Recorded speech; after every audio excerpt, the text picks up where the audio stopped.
And then वो कारतूस जो भी बॉम्ब था वो वापस से यहाँ लगा, उसके वापस हिस्से हुए और वो कुछ मेरे चिन पे, गले पे और शोल्डर पे जाके हिट किए और स्किन के अंदर तक चले गए। एंड उसके बाद तुरंत बेसिस पे काफ़ी ज़्यादा ब्लीडिंग स्टार्ट हो गया।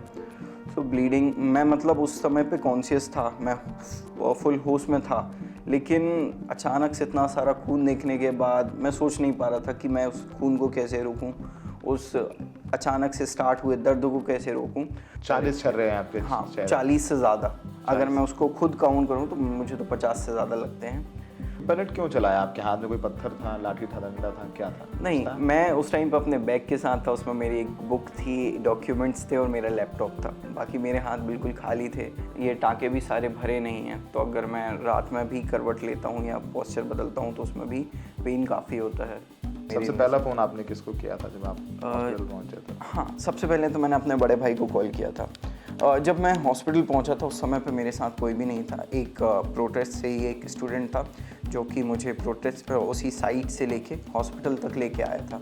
तो आपको क्यों लगा कि आपको न्याय के लिए सुप्रीम कोर्ट जाना चाहिए? हाँ, सबसे मेन मुद्दा देखोगे, सबसे फर्स्ट पॉइंट देखोगे पिटीशन का, उसमें भी यही है कि ये सारी चीज़ें नॉर्मलाइज ना हो।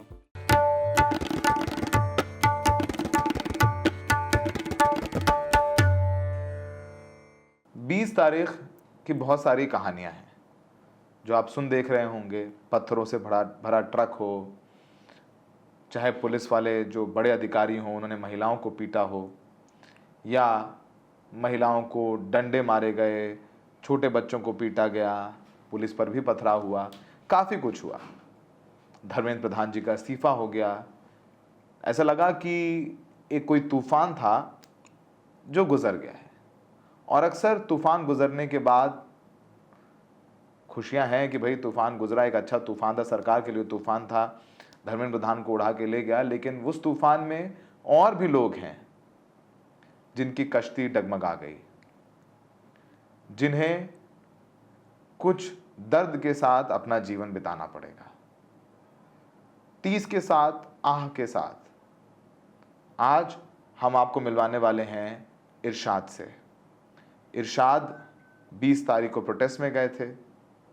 एक वर्किंग प्रोफेशनल हैं, एमबीए किया हुआ है उन्होंने, और उन्हें पैलेट गन से मारा गया। उनके शरीर में अभी भी कई छर्रे हैं जो उनके सर के पास में, गर्दन के पास है। उनकी सर्जरी हुई है, यहाँ पर उनके गर्दन में स्टिचेस हैं। वो सब तस्वीरें हम आपको दिखा रहे हैं। उनकी पीठ में, हाथ में, हर जगह निशान है पैलेट के। मामला सुप्रीम कोर्ट भी गया। सुप्रीम कोर्ट ने कहा कि विशेष परिस्थितियों में हम नहीं कह सकते हैं कि आप इस्तेमाल ना करें। सवाल ये उठता है कि क्यों इरशाद पर पैलेट गन चलाई गई? क्या इरशाद पत्थरबाजी कर रहे थे? क्या वो उनके हाथ में हथियार था, डंडा था, क्या था? तो इरशाद हमारे साथ हैं। इरशाद, बहुत बहुत शुक्रिया आप हमारे दफ्तर आए। पहले बताइए अभी कैसा फील कर रहे हैं आप? हाँ, अभी तो लाइक जैसे डॉक्टर ने बोला था कि आराम करो, उसके बाद धीरे धीरे आपके जो वुंड्स हैं रहेंगे, जो आपकी सर्जरीज रहेंगी वो हील हो जाएंगे। सो अभी मतलब काफ़ी कुछ रिकवर हो गया, बट स्टिल कुछ कुछ पेन है, कुछ कुछ दर्द है मेरे शरीर में, जो कि धीरे धीरे रिकवर हो रहा है। धीरे धीरे रिकवर हो रहा है। हुआ क्या था उस दिन, याद है आपको? या सो उस दिन जैसा हमारा फिक्स टाइम था कि हमें 9 बजे संसद चलो प्रोटेस्ट में हिस्सा लेना था, तो मैं भी सेम जो दूसरे स्टूडेंट्स थे उनके जैसे 9 बजे लाइक केरला भवन के सामने जाके वहाँ पे अपने प्रोटेस्ट में लग गया था। अकेले थे, कोई और भी था साथ? नहीं, मैं उस टाइम पे अकेले ही गया था। अच्छा। सो लाइक सुबह 9 बजे से 11 बजे तक, 11:10 तक मैं प्रोटेस्ट में था। उसके बाद मेरा कुछ पर्सनल काम था, मेरा कुछ अपॉइंटमेंट था। सो लाइक 12 बजे समथिंग वो अपॉइंटमेंट 12:30 पे स्टार्ट होना था, तो मैं 11:10 पे वहाँ से निकल गया था। मैंने अपना अपॉइंटमेंट कंप्लीट किया जो कि 12:30 से स्टार्ट होके 3:30 तक चला। फिर लाइक आफ्टर 3:30 मैं वापस से जंतर मंतर के साइड आया, पूरी लाइक स्थिति का जायज़ा लेने की, कैसा क्या चल रहा है अभी प्रोटेस्ट का, क्या हुआ है, गवर्नमेंट ने हमारी बात सुनी है कि नहीं। सो मैं वापस जब राजीव चौक से होते हुए जंतर मंतर की साइड जा रहा था, तो मैंने देखा अचानक से काफ़ी एक बड़ा भीड़ का जो सैलाब था वो पीछे की ओर हट रहा था। तो मैंने मतलब मैं इसके लिए इच्छुक हुआ कि देखूं क्या क्या हो रहा है आगे। तो मैं धीरे धीरे आगे गया, मैंने देखा कि वहाँ पे पुलिस आर्मी थी, मतलब पुलिस और आरएएफ के जवान थे, उन्होंने लाठी चार्ज स्टार्ट कर दिया था। And at the same time उन्होंने जो टीयर गैस के बॉम्ब्स रहते हैं वो भी लॉन्च कर दिए थे। तो बहुत सारे बॉम्ब्स एंड लाठी चार्ज की वजह से भगदड़ मच गई वहाँ पे, और काफ़ी लोग काफ़ी तेज़ी से पीछे हट रहे थे। सो उसी में कुछ बॉम्ब्स मेरे अगल बगल भी गिरे, मैं भी उनकी चपेट में आया, मेरे आँखों में उसका इरिटेशन हुआ, मेरे चेहरे पे उसकी जलन हुई, तो मैं भी पीछे जा रहा था। जब थोड़ा सब पीछे हो गए, हम सब इनर सर्कल के तरफ आ गए, तो वहाँ एक डाइवर्जन है जो कि एक रास्ते को दो अलग अलग रास्तों में बदल देता है। तो वहाँ पे पुलिस ने और आरएएफ के जवानों ने होल्ड कर लिया था। सो जब उन्होंने होल्ड किया तो धीरे धीरे जितने भी स्टूडेंट्स थे, यंगस्टर्स थे, वो वापस से उनकी तरफ आने लगे ताकि हमारे आवाज़ को सुने, हमारे मुद्दों को सुने। एंड उसी समय पर मैंने देखा कि आरएएफ के एक जवान ने अपने शरीर को और अपनी बंदूक को तैनात किया, सेम ऐसे जैसे फायर करने वाले हैं, बट हम सभी यही सोच रहे थे कि ये केवल एक डराने के लिए एक चेतावनी है। तो हम अपना जो नॉर्मल कर रहे थे, हम अपने स्लोगन्स बोल रहे थे और हम यही रिपीट कर रहे थे कि हम कोई एंटी नेशनल नहीं है, हम कोई टेररिस्ट नहीं है, हम सब स्टूडेंट हैं, हम सब मिडिल क्लास फैमिली से आए, हमारे हाथों में कोई भी हथियार नहीं है। एंड उसी इस समय पे मैंने एक आवाज़ सुनी, एक फायर का आवाज़ सुना, और उसके लाइक 1 से 2 सेकंड के अंदर एक कारतूस मेरे आँख के आईब्रो के राइट साइड में यहाँ पे हिट किया। मतलब कॉर्नर पे हिट किया। जब कॉर्नर पे हिट करने के बाद मैंने देखा तो बहुत सारे उसके पार्टिकल्स अलग अलग हिस्से में बट के मेरे चेहरे की स्किन पे पेनिट्रेट किए। एंड देन वो कारतूस जो भी बॉम्ब था वो वापस से यहाँ लगा, उसके वापस हिस्से हुए और वो कुछ मेरे चिन पे, गले पे और शोल्डर पे जाके हिट किए और स्किन के अंदर तक चले गए। एंड उसके बाद तुरंत बेसिस पे काफ़ी ज़्यादा ब्लीडिंग स्टार्ट हो गया। ब्लीडिंग, मैं मतलब उस समय पे कॉन्शियस था, मैं फुल होश में था, लेकिन अचानक से इतना सारा खून देखने के बाद मैं सोच नहीं पा रहा था कि मैं उस खून को कैसे रोकूं, उस अचानक से स्टार्ट हुए दर्द को कैसे रोकूं। तो उसी समय पे कुछ बगल में स्टूडेंट्स खड़े थे, उन्होंने अपना हाथ में कुछ कपड़ा वगैरह था, उससे मेरे मतलब ब्लीडिंग को रोकने का ट्राई किया और कहीं ना कहीं वो रोक पाए। एंड उसी समय पे एक व्हीकल जा रहा था, एक स्कूटी थी वहाँ पर, तो उन्होंने उस पर बिठा के मुझे लेडी हार्डिंग का जो इमरजेंसी वार्ड था वहाँ पे एडमिट करा दिया। फिर वहाँ से मेरा फर्स्ट एड ट्रीटमेंट स्टार्ट हुआ। तो वो भी आम जो प्रदर्शनकारी बच्चे थे उन्होंने ही आपको लेडी हार्डिंग लेगा, वही लेगा बेसिकली आपको? हाँ जी। पुलिस प्रशासन आपको नहीं लेगा? नहीं, जैसे ही पुलिस की साइड से मुझे वो जो भी था पैलेट गन और पैलेट्स हिट किए, उसके बाद से पुलिस के तरफ से कोई भी इसका रिस्पॉन्स नहीं था। जो आप गिर पड़े थे जमीन पे? नहीं, जैसे ही वो हिट किया, हिट करने के बाद एक फोर्स लगा, मैं थोड़ा पीछे हुआ एंड फिर ब्लीडिंग देख के मैं नीचे इस टाइप कर्व कर गया। मैं गिरा नहीं था, कोई भी बेहोश नहीं हुआ था, मैं होश में था और खड़ा था। तो जब ब्लीडिंग स्टार्ट हो गया तो अगल बगल के जो स्टूडेंट्स थे उन्होंने देखा कि काफ़ी सारा ब्लीडिंग हो रहा है, तो फिर वही उन्होंने मेरे को इमरजेंसी वार्ड जो लेडी हार्डिंग का था उसके इमरजेंसी वार्ड में एडमिट कराया। फिर वहाँ से मेरा जो फर्स्ट एड ट्रीटमेंट था वो स्टार्ट हुआ। डॉक्टर्स भी जब आपको देखा होगा तो उन्होंने पूछा होगा क्या हुआ, कैसे लगा? हाँ, उस टाइम पे डॉक्टर्स ने भी देखा, क्योंकि वो ऐसी चोट नहीं थी कि एक बार की चोट हो, वो ऐसी चोट थी कि हर अलग अलग हिस्सों से अलग अलग खून बह रहा था, ब्लीडिंग हो रही थी। तो उन्होंने सबसे पहले तो मुझे एनेस्थीसिया दिया कि थोड़ा बहुत दर्द से राहत मिल जाए, मैं मतलब होश से थोड़ा अलग हो जाऊं, और उसी समय पे कुछ लिक्विड पेन किलर्स उन्होंने दिए। एंड फिर उसके बाद ये ऐसा लाइक इंजरी थी, एक ऐसी इंजरी थी जिस पर वो डायरेक्ट ट्रीटमेंट नहीं कर सकते थे, बिकॉज उनको देखना था कि अगर कुछ शरीर के अंदर गया है, कुछ पैलेट्स इंसर्ट किए हैं मेरी बॉडी में, तो वो लाइक कितने डीप गए हैं। तो उन्होंने उस चीज़ को पता करने के लिए स्कैनिंग्स वगैरह की, एंड जब स्कैनिंग हो गई तो इसमें ऑलमोस्ट 4 से 5 घंटे का समय लगा। मैं 5 बजे शाम को लेडी हार्डिंग हॉस्पिटल में चला गया था, फिर रात के 10 साढ़े 10 बजे तक स्कैनिंग कंप्लीट हुई।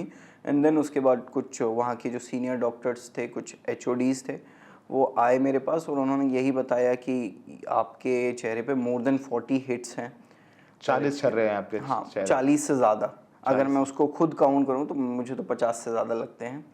सो अकॉर्डिंग टू द डॉक्टर्स वो 40 से ज़्यादा पैलेट्स या पार्टिकल्स मेरे अपर बॉडी को हिट किए, और उसमें से 3 ऐसे मेजर पैलेट्स थे जो कि काफ़ी डीप पेनिट्रेट कर गए थे, जो कि जो मेन बॉडी पार्ट्स या मेन अंदर के पार्ट्स होते हैं अंदर के, उनको हिट किए हैं डायरेक्ट।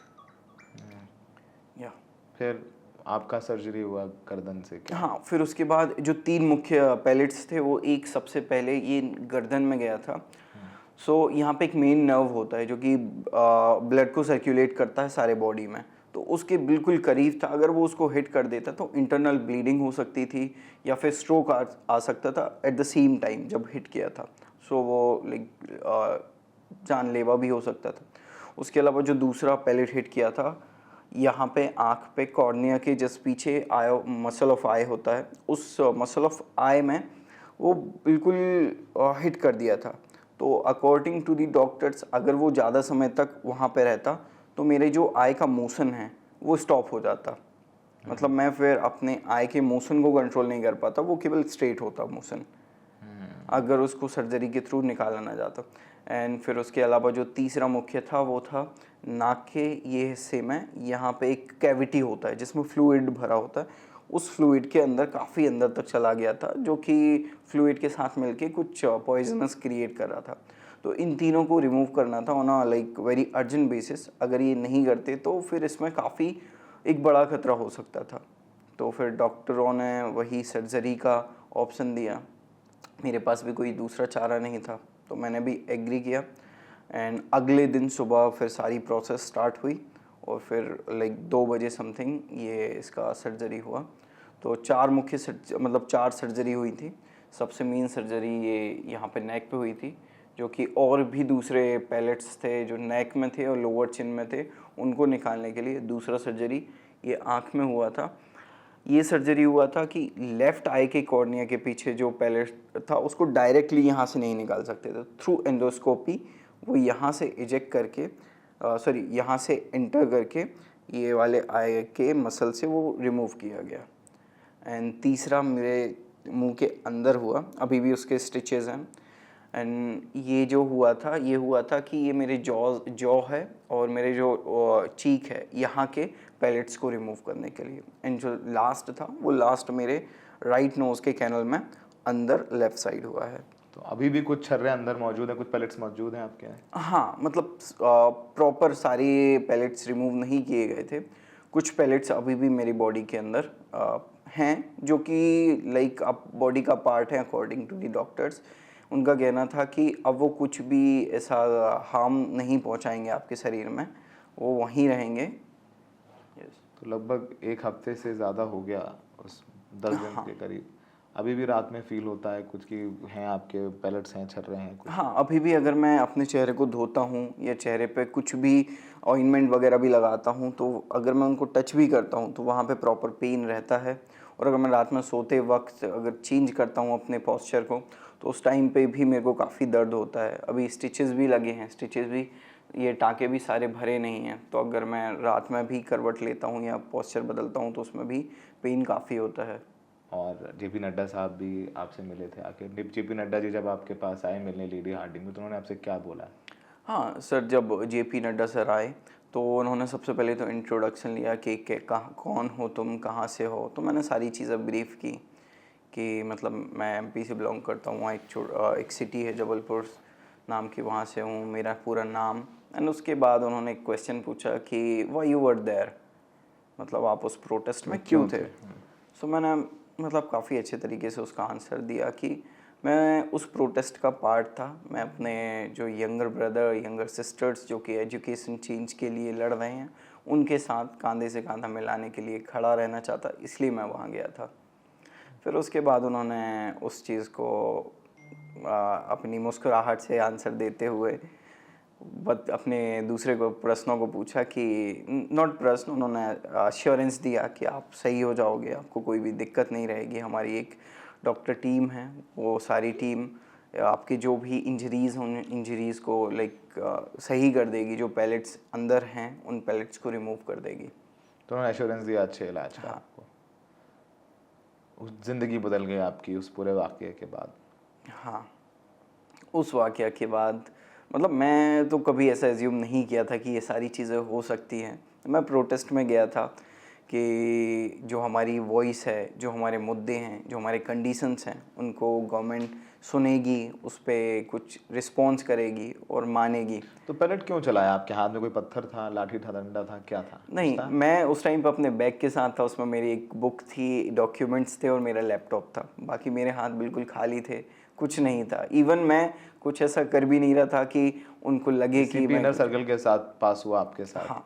आपके साथ जो बाकी छात्र थे उनके हाथ में पत्थर थे, नहीं। डंडे थे, लाठी थे। जब हम प्रोटेस्ट कर रहे थे किसी के हाथ में कुछ भी नहीं था। वहाँ पे कोई भी वायलेंस के इरादे से नहीं आया था। सबका यही था कि सब स्टूडेंट्स हैं, कोई स्टूडेंट का साथ दे रहा है, कोई मिलेनियल्स भी है। मेन वहाँ जेनजीज थे, कोई मिलेनियल्स भी था या फिर कोई और बड़ी उम्र का भी था। तो वो सारा केवल स्टूडेंट्स जो थे, बच्चे जो थे, उनका साथ देने के लिए। सॉलिडारिटी के लिए हाँ। आए थे। यस।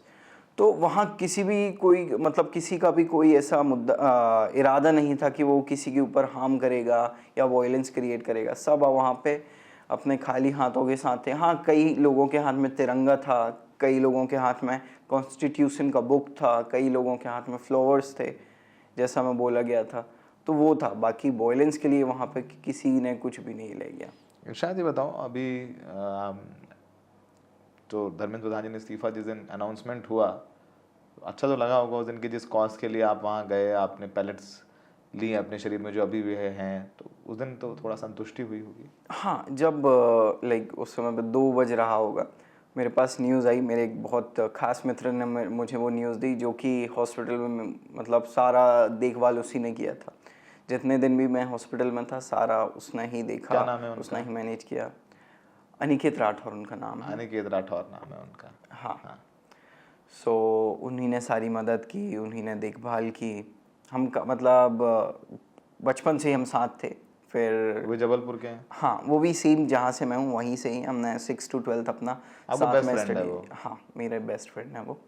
सो हमने अपना अकेडमी जो लोअर अकेडमिक्स है वो हमने साथ में ही किया। उसके बाद फिर हमारे स्कोप्स अलग अलग हो गए। फिर लाइक यही सब था। फिर आपको जब पता चला तो बहुत खुश हुए? हाँ, जब अनिकेत ने मुझे बताया कि एक बार न्यूज़ चेक कर लो, और उसने भी बताया कि धर्मेंद्र प्रधान का इस्तीफा हो गया, उस समय पर मेरे मन में भी काफ़ी खुशी थी और साथ साथ में एक गर्व भी था कि मैंने भी एटलीस्ट उस आंदोलन में कुछ अपना योगदान दिया। भले ही मतलब पैलेट्स ने मुझे हिट किया, बट कहीं ना कहीं मेरा भी एक छोटा सा कंट्रीब्यूशन था उस चेंज को स्टार्ट करने के लिए, उस परिवर्तन को जो कि आने वाले समय में होगा, उस परिवर्तन को शुरू करने के लिए। जब मम्मी पापा को पता चला जबलपुर में वो लोग रहते हैं, तो बहुत घबरा गए होंगे, बहुत डर गए होंगे? हाँ, मेरी माँ लाइक 16 साल पहले गुजर गई थी। तो मेरे पिताजी थे, मेरे मतलब पिताजी हैं, मेरे बड़े भाई हैं, मेरी बड़ी बहन है। तो उन्हें जब पता चला तो सबका कॉल आया कि ये क्या हो गया। वो भी इस चीज़ से अवेयर नहीं थे, मतलब उनको भी नहीं पता था ये क्या होता है, पैलेट गन कैसे चलता है, या फिर इसका जब किसी ह्यूमन पे ये लगता है तो उसके क्या सर्कमस्टेंसेस रहते हैं। तो जब उनको पता चला तो उन्होंने भी सबसे पहले तो थोड़ा बहुत डांटा कि क्यों गए थे या तुमने ऐसा क्या किया कि ये सब लगा। फिर उसके बाद उन्होंने भी कंसोल किया, सांत्वना दी कि ठीक है, बट कुछ भी करके कैसे भी करके अब जल्दी से जल्दी ठीक हो जाओ। और जो भी इंजरीज़ हैं हमेशा मतलब उन्होंने हर वक्त मेरे साथ कॉल पे थे, वीडियो कॉल पे थे कि अभी कैसा हुआ, रिकवरी कैसी चल रही है। कश्मीर में सुना हुआ है, कश्मीर में पैलेट गन्स चलती हैं। हाँ, जब ये लाइक इंजरी हुई उसके बाद मैं जब हॉस्पिटलाइज था तो मैंने काफ़ी सारे आर्टिकल्स पढ़े थे इसके बारे में कि पैलेट गन क्या होता है। उसके पहले मैं भी उतना ज़्यादा अवेयर नहीं था इस चीज़ से। जब इंजरी हुई, जब इंसिडेंट हुआ, उस इंसिडेंट के बाद मैंने इसके ऊपर स्टडी की तो मुझे पता चला कि ये काफ़ी लाइक हार्मफुल चीज़ है, जो कि 2010 में कश्मीरीज़ के ऊपर यूज़ हुआ था। फिर उसके बाद इसको बोला गया था कि ये यूज़ नहीं कर सकते हम इंडिया में सिविल नॉर्मल सिटीजन्स के ऊपर। एंड देन अगेन ये 2014 में यूज़ हुआ, फिर उसके बाद मणिपुर में यूज़ हुआ इसका, फिर लास्ट टाइम ये किसान आंदोलन में भी यूज़ हुआ और अभी वापस से ये इसका यूज़ किया गया। तो अभी आंदोलन कभी हुआ तो फिर जाएंगे आंदोलन में?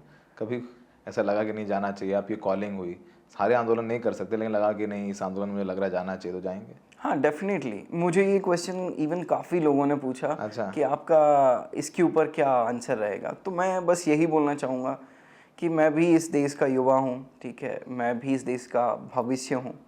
सो अगर मेरे भविष्य मतलब इस देश के साथ कुछ गलत होता है तो मैं डेफिनेटली अपनी वॉइस को वापस से रेज़ करूँगा, मैं वहाँ पे आंदोलन में प्रोटेस्ट करूँगा।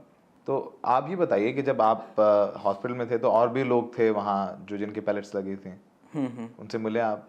हाँ, टोटल अकॉर्डिंग टू दी जो इन्फॉर्मेशन है उसके हिसाब से इसके 4 या 5 विक्टिम्स हैं, जिसमें से एक शशांक था और जो कि सेम हॉस्पिटल में था लेडी हार्डिंग के। तो मैं उससे मिला था, उसकी भी सेम इंजरीज थी।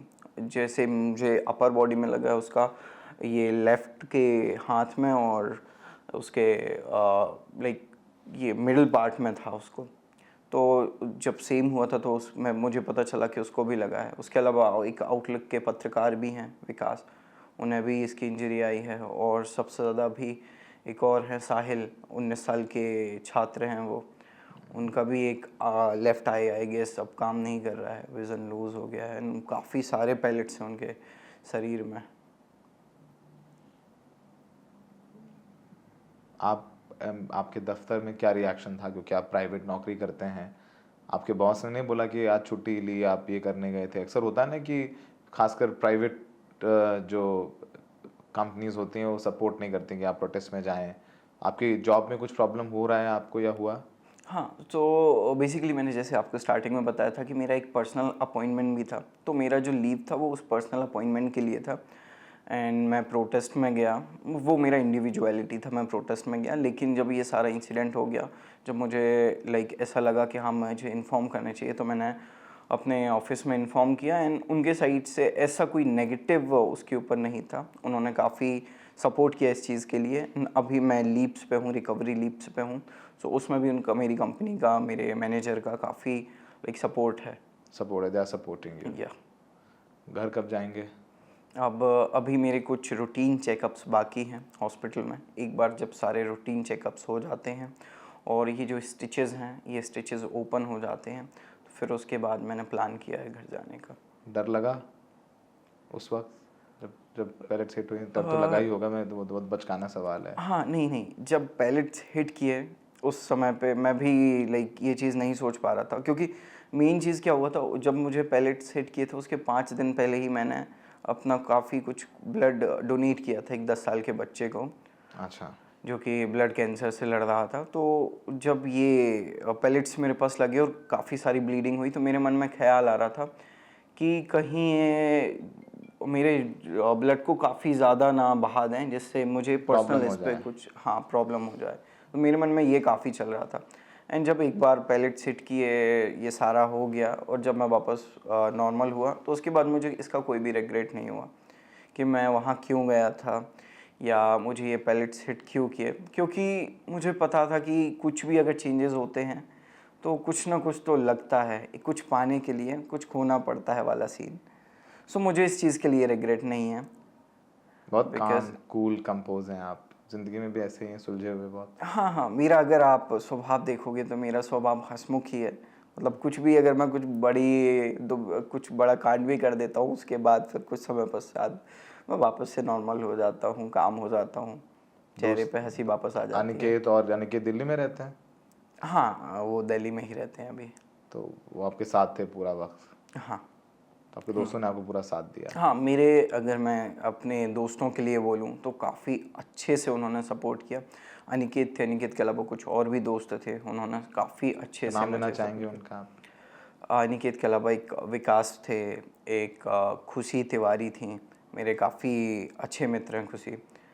सो इन्होंने भी काफ़ी साथ दिया। इन्होंने भी हॉस्पिटल में जब एडमिट था तो काफ़ी कुछ देखभाल किया मेरी। सबसे पहला फ़ोन आपने किसको किया था जब आप हॉस्पिटल पहुंचे तो? हाँ, सबसे पहले तो मैंने अपने बड़े भाई को कॉल किया था। जब मैं हॉस्पिटल पहुंचा था उस समय पे मेरे साथ कोई भी नहीं था। एक प्रोटेस्ट से ही एक स्टूडेंट था जो कि मुझे प्रोटेस्ट उसी साइट से लेके हॉस्पिटल तक लेके आया था। उसके बाद थोड़ा बहुत जो स्टार्टिंग का फेस था उसने देखा, एंड फिर उसके बाद उसको भी इंजरीज़ थी तो उसने खुद का भी ट्रीटमेंट स्टार्ट करवाया। एंड फिर जब स्कैनिंग्स हो रहे थे तो उस टाइम पे कोई भी नहीं था, तो मैंने अपने सबसे पहले अपने बड़े भाई को फ़ोन लगाया, वीडियो कॉल की कि भाई ये हो गया है इंजरीज़, अभी मुझे भी नहीं पता ये चीज़ क्या हुआ है, कैसे हुआ है, डॉक्टर्स ट्रीटमेंट कर रहे हैं, स्कैनिंग्स वगैरह की हैं। एंड फिर मैंने उसके बाद जो सबसे पहला कॉल किया वो अनिकेत को ही कॉल किया था, बिकॉज़ हमने सुबह भी कॉल पे बात किया था, वो भी प्रोटेस्ट का हिस्सा था। मतलब प्रोटेस्ट में वो भी आया था, निकेत भी हाँ। आया था। उसको नहीं लगी? नहीं उसके उसके उसके हिस्सा भी आपने, जो उसके हिस्से के भी जो है आपने आपने पिटाई भी खा ली और चोट भी लगा हाँ ली। कह सकते हैं, मुझे लाठी चार्ज इम्पैक्ट नहीं किया था, मुझे जो सबसे ज़्यादा इम्पैक्ट किया था वो एक टीयर गैसेस था और ये pallets.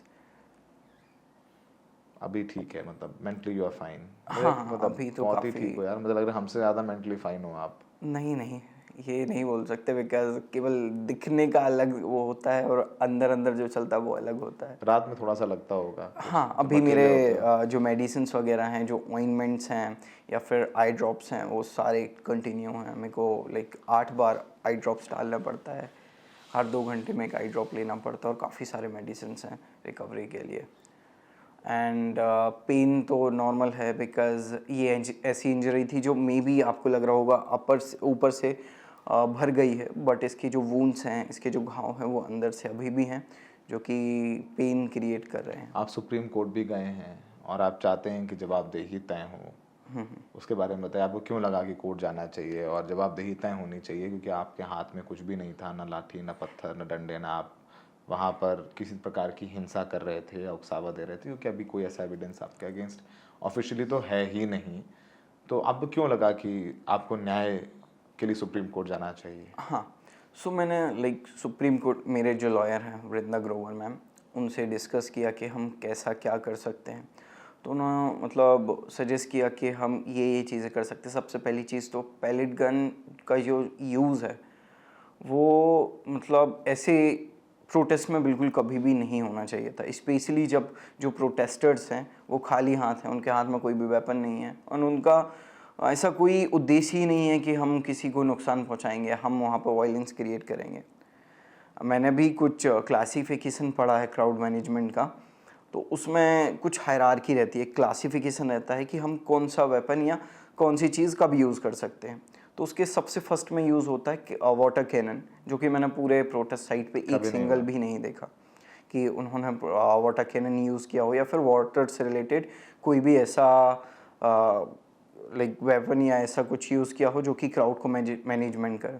And there was like कुछ कंडीशंस होते हैं, अगर आप लाठी चार्ज वगैरह भी यूज़ करते हैं, कि आप जो बॉडी होता है उसको लोअर बॉडी में यूज़ करोगे। बट मैंने काफ़ी सारे ऐसे सीन्स देखे, काफ़ी सारे ऐसे वीडियोस देखे जिसमें सर कहीं पे, हाथ भी पे, कहीं भी लाठी पड़ हाँ रही थी। कहीं भी उन्होंने लाठी मार दी। सो मतलब मेरे हिसाब से उन्होंने क्लासिफिकेशन या हायरार्की का कोई यूज़ ही नहीं किया।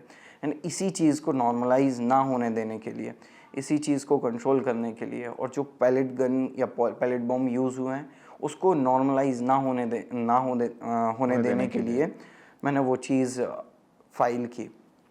एंड उसका अगर आप सबसे मेन मुद्दा देखोगे, सबसे फर्स्ट पॉइंट देखोगे पिटीशन का, उसमें भी यही है कि ये सारी चीज़ें नॉर्मलाइज ना हो, इसीलिए हम वो मेन कर रहे हैं। एंड सेकंड वन इज़, उसका जो सेकंड मुद्दा था वो था अकाउंटेबिलिटी, कि हमें ये चीज़ जाननी है कि ये कैसे आरएएफ के, अब ऐसा तो है नहीं कि आरएएफ के एक पर्सन को मन में आया कि अब मैं उस चीज़ को यूज़ कर लेता हूँ, अब मैं उस चीज़ क्योंकि को। शुरुआत में दिल्ली पुलिस ने डिनाई कर दिया था कि हमने पैलेट गन्स का इस्तेमाल नहीं किया है। हाँ वही, तो ऐसा तो हो नहीं सकता कि एक जवान के मन में आया and उसने मतलब ये शूट कर दिया। तो इसका भी कुछ ना कुछ उनको असाइन किया हो गया होगा, या फिर कहीं से ऊपर से इनके पास कुछ लाइक ऐसा होगा कि हाँ दे कैन यूज़। सो वही मेरे को अकाउंटेबिलिटी चाहिए थी कि कैसे यूज़ किया, किसके आदेश पे यूज़ किया, उसी लिए मैंने ये पिटीशन फाइल तो किया दिल्ली था। पुलिस से कोई मिला आपको, बोला कि भाई मीडिया से ज़्यादा बात नहीं करनी है, चुप रहो, ऐसा कुछ कहा गया आपको? नहीं नहीं, मुझे अभी तक ऐसा कुछ भी नहीं कहा गया है।